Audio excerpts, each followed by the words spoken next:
Hello everyone and welcome back to another video from Wake&Tech. In this video, I'm going to show you how to fix the issues within your Kick account if you are unable to log in. So let's get started right away.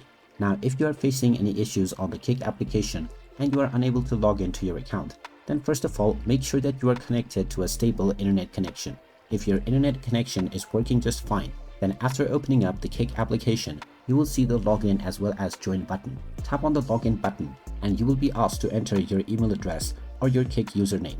After entering your email address or your username, type in your account password underneath and then you can tap on the login button.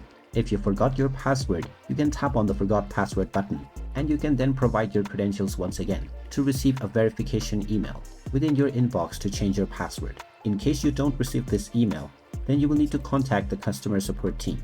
In order to do this, open up the iOS App Store or the Google Play Store and then tap on the search box and then search for the Kick application. Once you find the Kick app, just tap on it and you can scroll down to expand the app support menu. From here, tap on the email address that you see and you can now directly contact the support team by sending an email.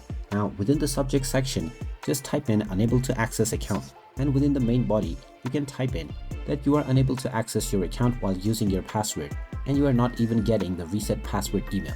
After this, you can send your email and wait for the response to be sent by the support team. Once you receive your response, you can follow the instructions within to once again access your account by logging in. And there you have it. That is how you can go about to fix the login issues on your Kick account. If you find this video helpful, make sure you hit that like button and subscribe to our channel if you haven't done so already. Also ring that notification bell to never miss another update from us. Thank you for watching and I will see you again in the next video.